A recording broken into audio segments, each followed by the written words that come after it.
inspirou o texto sagrado, agora ilumine a nossa mente, o nosso coração. Abra sua Bíblia, por favor, em Atos dos Apóstolos, capítulo 17.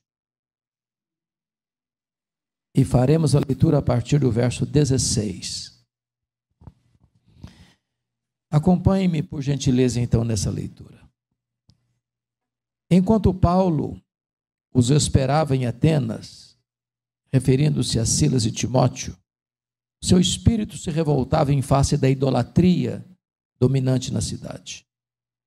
Por isso dissertava na sinagoga entre os judeus e os gentios piedosos, também na praça todos os dias, entre os que se encontravam ali.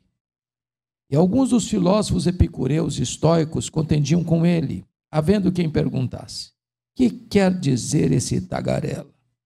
E outros: parece pregador de estranhos deuses, pois pregava a Jesus e a ressurreição.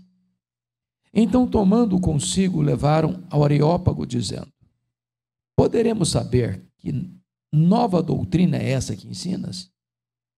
Posto que nos trazes aos ouvidos coisas estranhas, queremos saber o que vem a ser isso. Pois todos os de Atenas e os estrangeiros residentes de outra coisa não cuidavam, senão dizer ou ouvir as últimas novidades. Então Paulo, levantando-se no meio do Areópago, disse: senhores atenienses, em tudo vos vejo acentuadamente religiosos, porque passando e observando os objetos de vosso culto, encontrei também um altar no qual está inscrito: ao Deus desconhecido. Pois esse que adorais sem conhecer é precisamente aquele que eu vos anuncio, o Deus que fez o mundo e tudo o que nele existe. Sendo ele Senhor do céu e da terra, não habita em santuários feitos por mãos humanas, nem é servido por mãos humanas, como se de alguma coisa precisasse. Pois ele mesmo é quem a todos dá vida, respiração e tudo mais. De um só fez toda a raça humana, para habitar sobre toda a face da terra, havendo fixado os tempos previamente estabelecidos e os limites da sua habitação, para buscarem a Deus, se porventura, tateando, possam achar, bem que não está longe de cada um de nós, pois nele vivemos e nos movemos e existimos, como alguns dos vossos poetas têm dito, porque dele também somos geração. Sendo, pois, geração de Deus, não devemos pensar que a divindade é semelhante ao ouro, à prata ou à pedra, trabalhados pela arte e imaginação do homem. Ora, não levou Deus em conta os tempos da ignorância, agora, porém, notifica aos homens que todos, em toda parte, se arrependam. Porquanto estabeleceu um dia em que há de julgar o mundo com justiça, por meio de um varão que destinou e acreditou diante de todos, ressuscitando dentre os mortos. Quando ouviram falar de ressurreição de mortos, uns escarneceram, e outros disseram: a respeito disso te ouviremos noutra ocasião. A esta altura, Paulo se retirou do meio deles. Houve, porém, alguns homens que se agregaram a ele e creram. Entre eles estava Dionísio, o Areopagita, uma mulher chamada Dâmaris, e com eles outros mais. Amém. Meus amados, é notório a todos nós que o apóstolo Paulo foi o maior bandeirante do cristianismo, o grande desbravador do reino de Deus. Certamente o maior pregador, maior missionário, maior apóstolo, maior plantador de igrejas da história do cristianismo. Ele está agora fazendo a sua segunda viagem missionária. Na verdade, ele queria ir para a Ásia. O Espírito de Cristo o impediu. E ele está em Troade. Quando ele escuta e tem uma visão de um varão macedônio dizendo: passa a Macedônia e ajuda-nos. Ele entrou no Ocidente. Ele entrou no que nós chamamos de Europa. Ele entrou na Macedônia. E ele pega então um navio em Troade, desembarca em Neápolis e vai à cidade de Filipos, que era uma colônia romana. E ali ele é açoitado, é preso. Dali ele vai para Tessalônica, a capital da província da Macedônia, a terra de Alexandre o Grande. E dali ele é escorraçado. E ele foge para Bereia. E dali ele é enxotado. E ele chega então às pressas, deixando os seus colegas para trás, Silas e Timóteo, e chega em Atenas, a capital intelectual do mundo, a metrópole da filosofia, a cidade mais aspergida pelo conhecimento humano, a terra de Péricles, de Sócrates, de Platão, de Aristóteles, dos grandes filósofos, dos homens que encheram bibliotecas com a sua erudição. E diz a Bíblia que, quando Paulo chega ali, versículo 16, enquanto ele esperava os seus colegas, o seu espírito se revoltava por causa da idolatria dominante na cidade. A ideia é de que os ídolos dominavam a cidade. E a cidade estava debaixo da ditadura dos ídolos, do poder dos ídolos. Plínio chegou a dizer que quando Paulo esteve em Atenas, havia mais de 30.000 estátuas dedicadas aos deuses em Atenas. Suetônio afirmou que era mais fácil encontrar um deus em Atenas do que um homem. Xenofonte diz que para cada pórtico havia um altar dedicado a uma divindade. Isso levou Diógenes a satirizar com os atenienses, saindo em pleno meio-dia, sol a pino, com a lanterna acesa, procurando atentamente alguma coisa. E quando alguém o interpela e pergunta: Diógenes, o que você procura? Ele respondeu: eu procuro um homem. Nessas terras só tem deuses. O que me choca e me chama a atenção ainda hoje é que na cidade mais intelectual do mundo, Paulo encontra a mais tosca ignorância espiritual, a mais densa cegueira espiritual. E talvez seja ainda assim hoje. Talvez se nós fôssemos a Harvard ou a USP, ali talvez encontraríamos a maior resistência ao conhecimento de Deus. Ou talvez até a mais profunda ignorância acerca de quem de fato é Deus.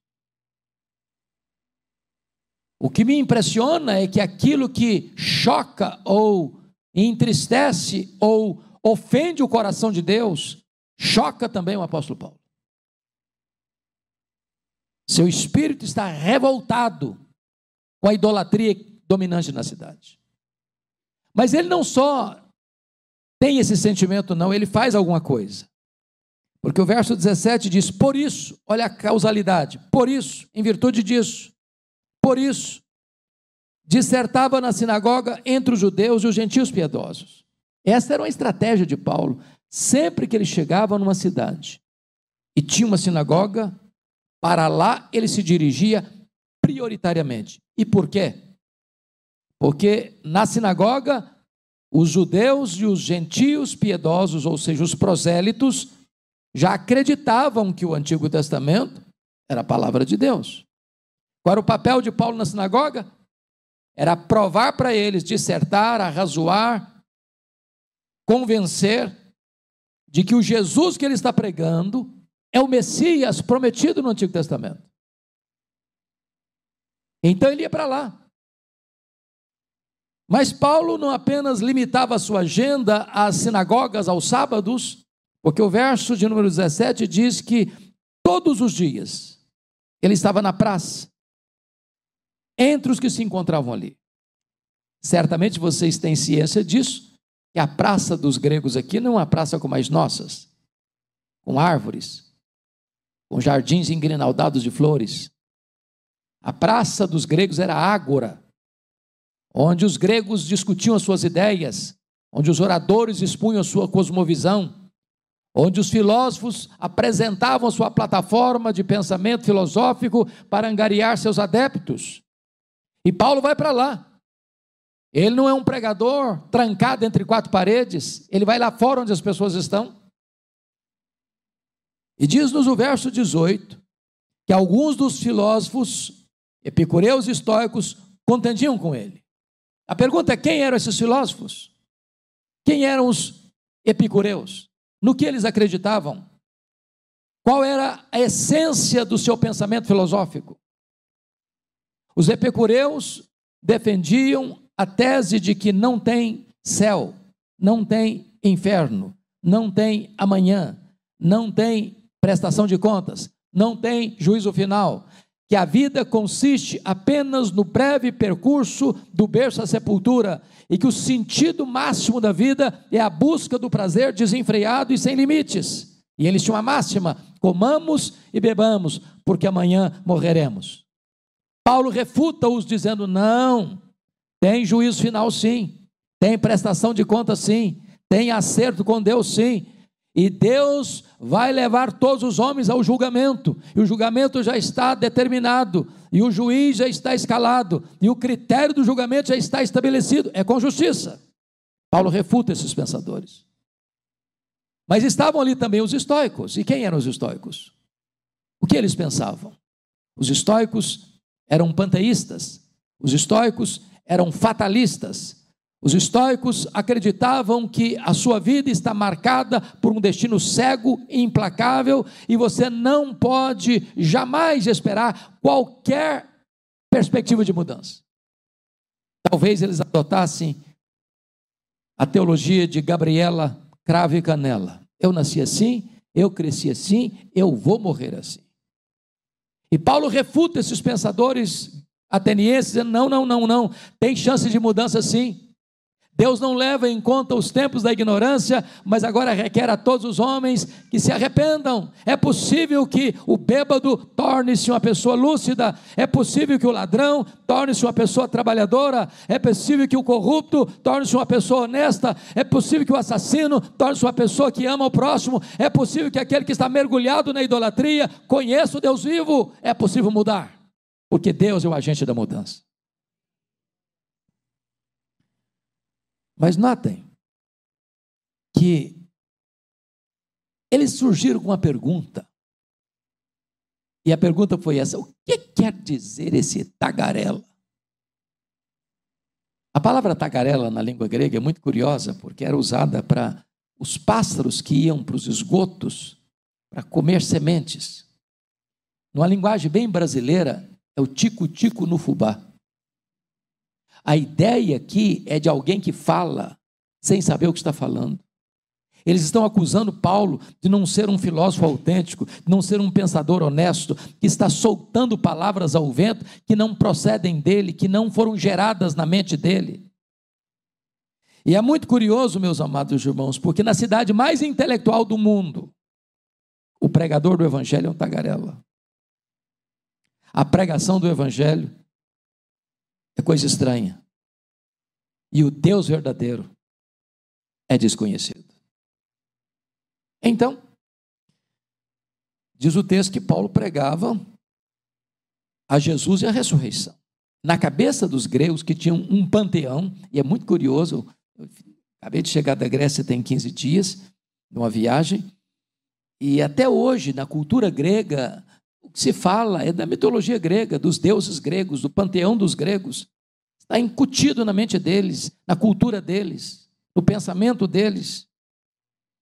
E na vez eles pensassem assim, que Paulo estaria agregando ao panteão grego mais duas divindades que eles não conheciam: Jesus e a ressurreição, uma divindade masculina e outra feminina. E o verso 19 nos diz que então, tomando-o consigo, levaram ao Areópago, dizendo: poderemos saber que nova doutrina é essa que ensinas? O Areópago não era apenas um maciço rochoso que fica de frente à Acrópole, ao Partenon, mas era também o tribunal dos gregos, onde nenhum pensador podia expor ali a sua ideia, a sua cosmovisão filosófica, sem passar pelo filtro pela aprovação do Areópago. Então levam Paulo para lá e interrogam Paulo, questionam Paulo. E eles vão afirmar que o que Paulo está pregando é coisas estranhas para eles. E eles querem saber o que é isso. Mas notem comigo o verso 21, que ele nos humilha muito, muito mesmo. Porque preste atenção nisso, irmãos. Paulo está aqui aflito, esperando os seus colegas chegarem. Ele está vindo de jornadas onde está sendo perseguido, caçado, acuado. E ele chega em Atenas. E em pouco tempo que eles têm em Atenas, o verso 21 diz assim: pois todos os de Atenas, e os estrangeiros residentes, talvez os estudantes nas muitas escolas filosóficas, de outra coisa não cuidavam, senão dizer ou ouvir a última novidade. A presença de Paulo foi tão marcante que ele se tornou o assunto de toda a cidade. A pregação dele tornou-se o comentário de todos os residentes e os estrangeiros. Então, preste atenção comigo, quando dão oportunidade para Paulo, verso 22, ele vai nos ensinar, obrigado meu príncipe, ele vai nos ensinar coisas preciosíssimas. Então Paulo, levantando-se no meio do Areópago, disse: senhores atenienses, em tudo vos vejo acentuadamente religiosos. Nós temos aqui muitos tribunos, muitos oradores de grande expertise na oratória. E Paulo aqui é um orador. Paulo aqui está nos ensinando oratória. Se ele começasse o discurso como terminou, talvez ele seria enxotado de Atenas também. Se ele dissesse assim: senhores atenienses, vejo que vocês estão presos na ignorância, seria rejeitado. Mas ele começa fazendo um elogio ao seu auditório. Senhores atenienses, em tudo vos vejo acentuadamente religiosos. Já ganhou atenção do auditório. Porque passando e observando os objetos de vosso culto, preste atenção aqui, ele não é um turista. Ele não está ali tirando uma foto, trazendo para os nossos dias, ou fazendo um filmezinho da arquitetura de Atenas, da beleza do Partenon, dos pórticos e templos majestosos. Às vezes nós passamos, tiramos uma foto, fazemos um filme, mas não observamos nada, não aprendemos nada, não tiramos nenhuma lição. E Paulo diz: passando e observando os objetos do vosso culto, encontrei um altar no qual está escrito: ao Deus desconhecido. Que altar é esse? É que os atenienses tinham muitos deuses. Esses deuses eram forjados pelas mãos ou pela mente deles. E eles serviam esses deuses e tinham medo desses deuses. Na mente deles, esses deuses eram vingativos. E na mente deles, cada divindade precisava ter aqui em Atenas um altar. Porque se não tivesse um altar, seriam fuzilados pela ira desses deuses. O que fizeram? Levantaram em Atenas um altar genérico,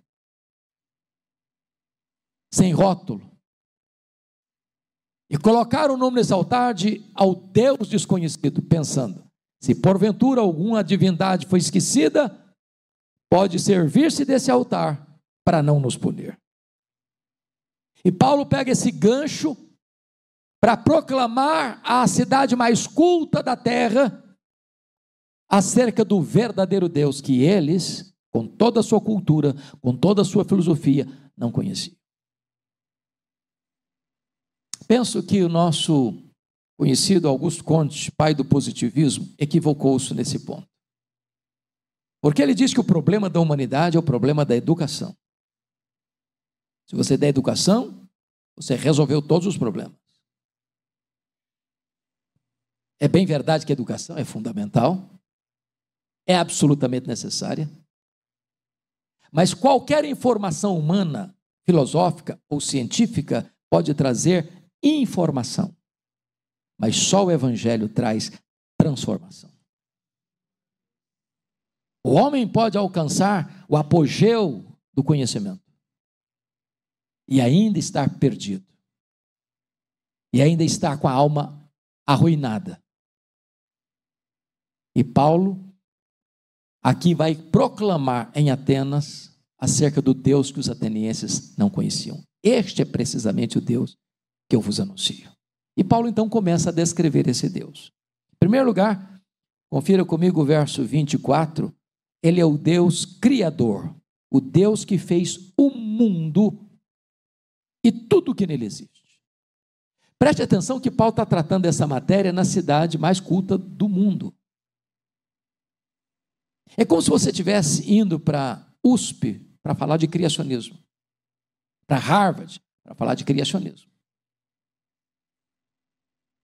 Eu quero dizer a você, moço, você moça, você que frequenta as nossas ilustres universidades paulistanas, você como um cristão não precisa abandonar o seu cérebro para você afirmar que você crê que Deus é o Criador. A verdade posta aqui, irmãos, põe o machado da verdade na raiz de algumas ideias populares. Ainda nos nossos dias, por exemplo, a ideia grega de que a matéria é eterna. Os gregos pensavam assim. E Paulo está dizendo, não, a matéria não é eterna. Eterno só Deus o é. A matéria foi criada, e criada por Deus.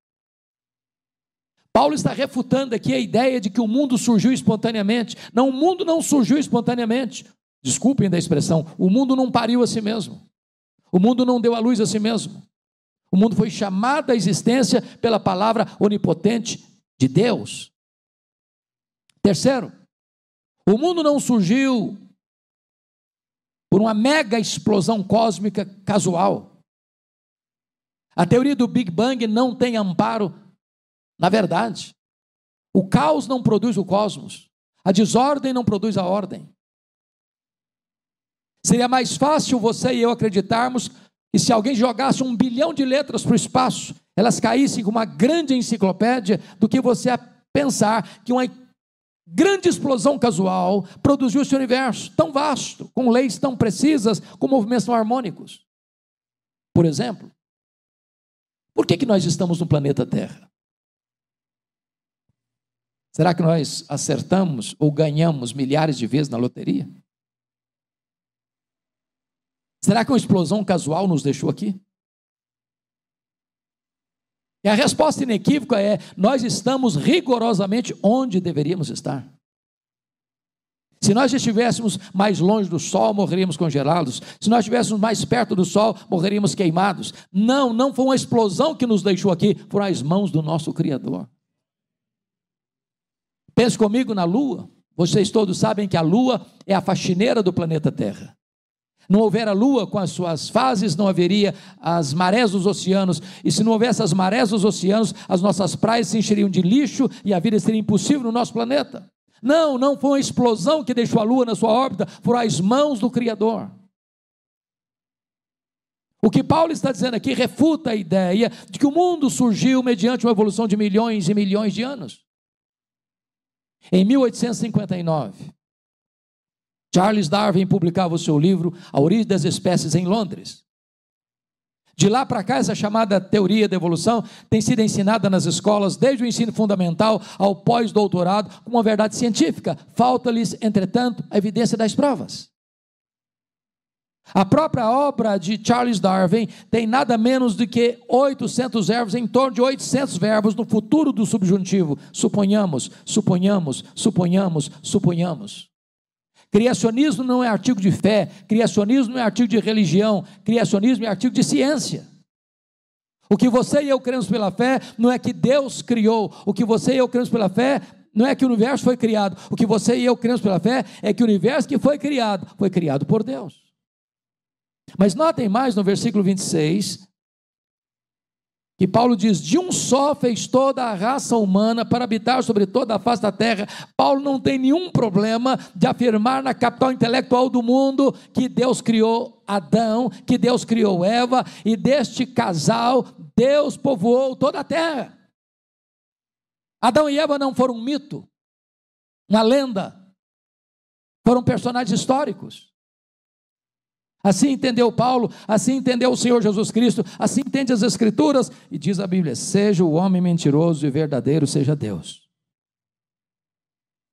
A segunda verdade que os atenienses não conheciam, que Paulo prega lá, quem é o Deus verdadeiro, está aí no versículo 25, ele é o Deus da providência. A parte B diz: pois ele mesmo é a quem a todos dá vida, respiração e tudo mais. No verso 28 ele diz: pois nele vivemos e nos movemos e existimos. Meus amados irmãos, o que Paulo está pregando aqui é que ele não prega o deísmo. O que é o deísmo? É a ideia de que se Deus criou, ele criou e deixa para lá. Como um relojoeiro cria um relógio, dá corda nele e deixa ele trabalhar sozinho. Mas ele está distante, está longe. Não, esse Deus está presente. Ele é transcendente e ele é imanente. O fato de você e eu estarmos aqui nesta noite é uma prova irrefutável da existência de Deus, porque nele vivemos, nos movemos e existimos. Ele que nos dá a vida, a respiração e tudo mais. Se ele fechar a torneira do oxigênio, você e eu caímos e viramos pó.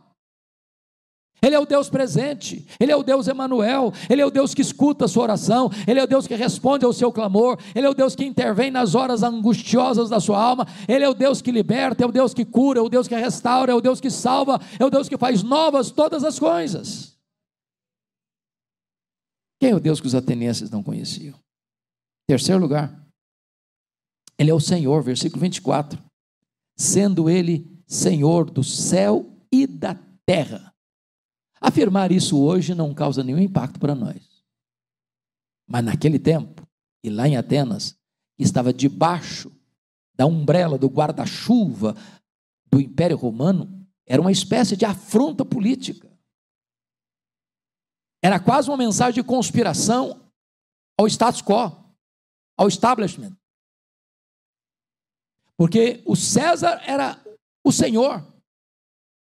E Paulo está dizendo que o verdadeiro Senhor não é César, é Jesus Cristo. Porque os Césares passaram, os reis passaram, os reinos desta terra passaram, e hão de passar. Mas o único rei que jamais será apiado do poder é Jesus Cristo. O único reino que jamais será substituído por outro reino é o reino do Senhor Jesus Cristo. O seu reino é eterno. E Paulo está proclamando isso. Ele é o Senhor, diante de quem todo joelho precisa se dobrar e toda língua precisa confessar que Ele é Senhor, para a glória de Deus Pai. Quem é o Deus que os atenienses não conheciam? Notem comigo. É o Deus que não pode ser conformado a uma imagem feita por mãos humanas, de pedra, de prata, de ouro. Não é um Deus que precisa ser servido, como ele afirma no versículo 24, não habita em santuários feitos por mãos humanas, nem é servido por mãos humanas, como se de alguma coisa precisasse. Precisa de uma oferenda, precisa de um sacrifício, precisa de um altar, precisa de um templo. Não, nem os céus dos céus pode contê-lo. Ele quem a todos dá vida, Ele quem serve a todos, Ele que é a fonte da vida, tudo vem dEle, tudo é por meio dEle, tudo é para Ele. Ele é espiritual, e importa que os seus adoradores o adorem em espírito e em verdade. Quem é o Deus que os atenienses não conheciam? É o Deus que oferece a todos, em todos os lugares, uma oportunidade de mudança. O versículo de número 30 diz que Deus não levou em conta os tempos da ignorância. E agora notem que Paulo está chamando os homens mais cultos do mundo de ignorantes. Os homens empavonados na sua cultura refinada. Todos vocês são ignorantes. No que tange a espiritualidade, ignorância. Isso é um fato, irmãos. Há pessoas que são um poço de sabedoria humana. percorrem com muita desenvoltura pelos corredores do saber humano, filosófico, científico, mas não enxergam um palmo na frente do seu nariz no que tange as coisas espirituais. E Paulo está dizendo para os atenienses: Deus não levou em conta esse tempo, mas agora notifica a todos os homens em todos os lugares que se arrependam. E talvez alguém possa levantar a seguinte questão: mas me arrepender de quê? Eu sou um bom cidadão, eu sou um bom pai, eu sou uma boa mãe, eu sou um bom marido, eu sou uma boa esposa, eu sou um bom crente, eu cumpro com os meus deveres. Me arrepender de quê? Você não precisa se arrepender apenas daquilo que você faz, mas você precisa essencialmente se arrepender de quem você é. Porque você não é pecador porque peca. Você peca porque você é pecador. Assim como um pé de laranjas não é uma laranjeira porque dá laranja. Ele dá laranja porque é laranjeira. A essência nossa está marcada pelo pecado. Em pecado me concebeu minha mãe. O que brota de dentro de nós não é coisa boa. John Jacques Rousseau estava equivocado. O homem não é bom, o homem é mau. John Locke estava errado quando diz que o homem é produto do meio. Não, o homem não é produto do meio, o meio é que é produto do homem. Se escuta muito, e nós temos representantes políticos honrados entre nós, é muito comum se escutar: o poder corrompe. Não, o poder não corrompe, o poder revela os corrompidos. O mal não está fora, o mal está dentro. O homem precisa se arrepender de quem ele é. E por que é preciso se arrepender? É porque Deus já marcou o dia do juízo. E Deus já escalou o juiz. E Deus já estabeleceu o critério, é com justiça. E todos estarão lá, grandes e pequenos, ricos e pobres, doutores e analfabetos, religiosos e ateus, não importa, todos terão que comparecer perante o tribunal de Deus. E certamente, pelo quesito e pelo critério das obras, das palavras, das omissões e dos pensamentos, ninguém passa pelo crivo do juiz. Ninguém. Sabem por quê? Porque o critério é perfeição absoluta. Nada contaminado pode entrar no céu. A Bíblia diz que nós vamos dar conta no dia do juízo por todas as palavras frívolas que proferimos. Eu não conheço, não me lembro, na verdade eu não me lembro de todas as palavras frívolas que eu já proferi, mas está tudo nos anais do tribunal de Deus. Vamos dar conta das nossas obras, aquilo que nós fizemos. Pai não viu, a mãe não viu, o marido não viu, a esposa não viu, os filhos não viram, a família não viu, os amigos não viram, a igreja não viu. Está registrado. Se apagou a luz, fechou a porta, Deus estava lá. Vamos dar conta no dia do juízo pelas nossas omissões. E a Bíblia diz que se você sabe que deve fazer o bem e não faz, nisso você está pecando. Mas pior do que tudo isso, é que a Bíblia diz que Deus vai jogar o segredo do coração do homem. Deus vai jogar os nossos pensamentos. E nós temos aqui irmãos representando a justiça, e vocês sabem disso nos tribunais. Nenhum tribunal da terra, por mais egrégio que ele seja, ele tem competência para julgar foro íntimo. Mas o tribunal de Deus julga foro íntimo. E eu não tenho dúvidas.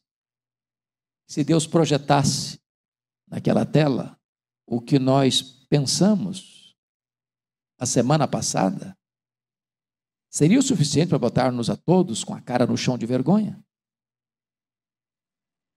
Então, em todos esses quesitos, é condenado, condenado, condenado, condenado. Talvez você argumente: bom, mas eu faço mais coisas boas do que coisas erradas. Eu até acredito nisso. Mas o problema não é esse. O problema é que você não atende ao padrão de perfeição. É como se você fosse fazer um grande omelete com 10 ovos, e você tem 9 ovos bonitos, perfeitos, mas tem um podre e caiu lá no meio. Você estragou todo o omelete. Deus requer perfeição absoluta. E talvez você que está me ouvindo, bom, possa estar pensando aí, bom, mas se é desse jeito, então está todo mundo frito. E se você pensou isso, parabéns. É desse jeito mesmo. Não tem saída, não tem escapatória.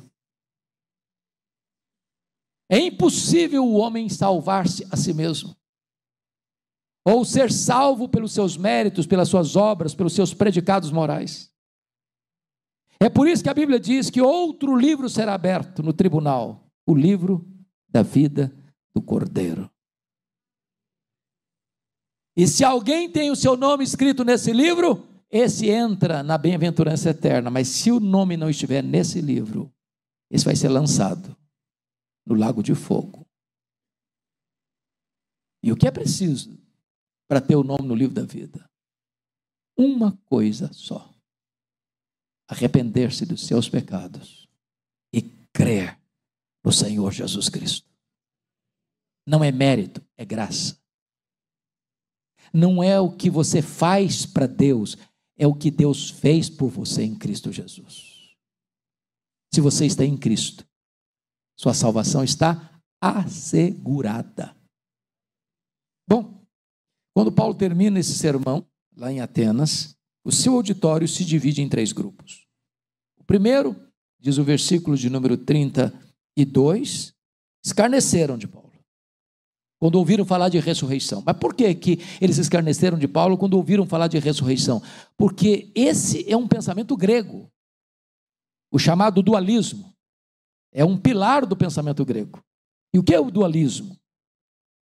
Os gregos imaginavam assim, que a matéria que você vê, que você toca, que você tange, é essencialmente má. Por isso eles não acreditavam na criação, eles não acreditavam na encarnação, eles não acreditavam na ressurreição. O espírito, que é invisível e imaterial, era essencialmente bom. Então, na cabeça dos gregos, quando uma pessoa morria, aplaudia-se a morte, porque para os gregos, a morte trazia a libertação da alma da masmorra do corpo. Na cabeça deles, aquela alma que fora liberta na morte da prisão do corpo, que é mal para eles, voltar ao corpo era um retrocesso. Os gregos estavam errados, o corpo não é mal, não. O corpo foi criado por Deus, o corpo foi redimido por Cristo, o corpo é a habitação do Espírito Santo, e o corpo será glorificado pelo Senhor. Mas por causa dos seus pressupostos filosóficos, eles escarneceram de Paulo. O segundo grupo, está aí no verso 32, outros disseram: a respeito disso te ouviremos noutra ocasião. Ô Paulo, o assunto é bom, gostamos até do seu discurso, do seu sermão, as ideias foram até brilhantes, mas depois a gente pensa nisso. Temos outras prioridades, temos outras coisas para resolver. E aqui tem um perigo enorme, por 2 razões. Primeiro, que você não é dono do tempo. Você não administra o tempo. O tempo não está na sua mão. Você nem sabe, nem eu também, se estaremos vivos daqui a 5 minutos. Eu nunca me esqueço, doutor Edgar, lá em Vitória, nós estávamos indo para um retiro espiritual, período de carnaval. E eu fui convidar um jovem, filho de um senhor da igreja, mas um menino rebelde demais, mergulhado em tudo enquanto é coisa errada. Bebedeira, drogas, confusão. E eu fui pessoalmente visitar aquele moço e disse: rapaz, vamos com a gente. Deus pode mudar a sua história. E eu me lembro até hoje que ele estava com um boné na cabeça. Ele virou o boné para trás assim e disse: eu vou pular o carnaval e curtir todas. Não quero saber de retiro, não. Aí fomos para o retiro na sexta-feira à noite. Sábado de manhã, chega um mensageiro às pressas. comunicando ao pai do rapaz que estava no retiro com a gente, que esse rapaz, bêbado, foi descer de um ônibus. E ele escorregou no degrau. E caiu ao chão, e o ônibus que vinha por trás esmagou-lhe a cabeça. E ele não pulou o carnaval. Teve que comparecer perante o tribunal de Deus. Deixar para amanhã pode ser fatal. Até porque você não administra o seu coração. A Bíblia diz que se você endurecer o seu coração, você corre um grande risco de Deus dizer, então fica com o coração duro. Porque é Deus quem deu arrependimento para a vida. Então, se hoje você está ouvindo a voz de Deus, não endureça o seu coração. Porque hoje é o dia oportuno da salvação. Mas o terceiro grupo está no versículo 34. Houve, porém, alguns homens que se agregaram a ele e creram. E eu quero crer que nesta noite, neste ambiente tão agradável, alguém vai crer no Senhor Jesus. E vai ser salvo. Porque a palavra de Deus é viva e poderosa, e ela não volta para Deus vazia. Se hoje você colocar sua confiança em Jesus, saiba disso, você vai fazer parte da família de Deus. Você vai ter a alegria de ter seu nome no livro da vida, e você vai ter o selo do Espírito Santo, marcando você com propriedade exclusiva de Deus. Esse é o maior de todos os milagres. É o milagre da salvação, da conversão, da transformação do coração humano.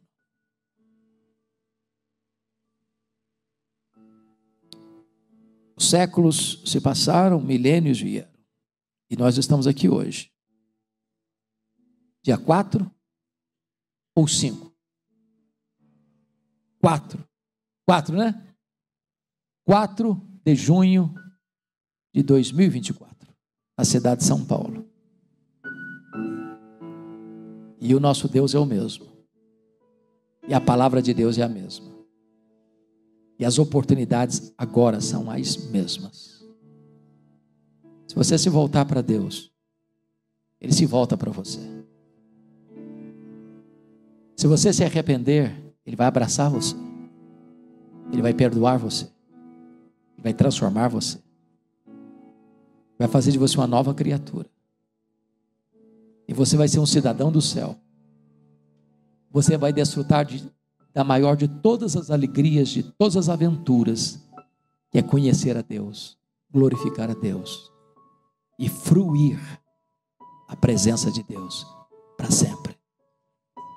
Vamos orar. Feche os seus olhos.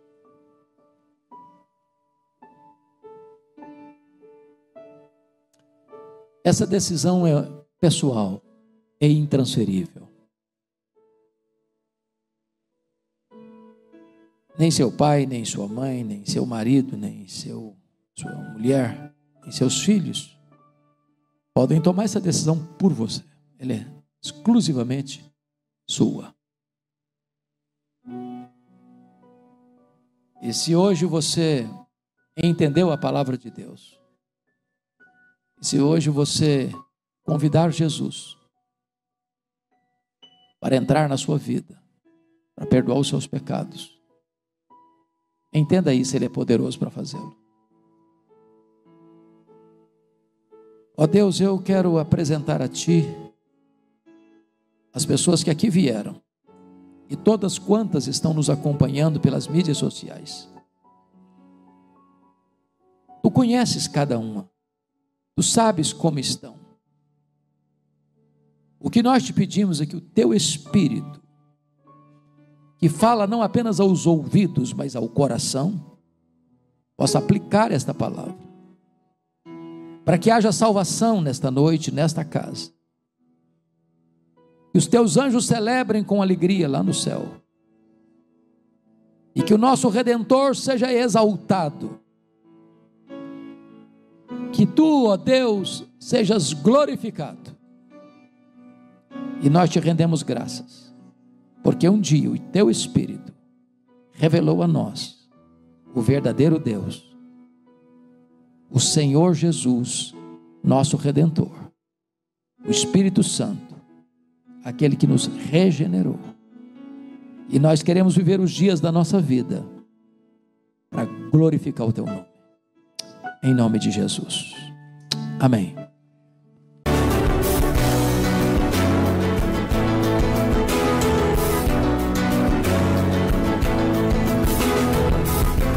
Palavra da Verdade, com Hernandes Dias Lopes.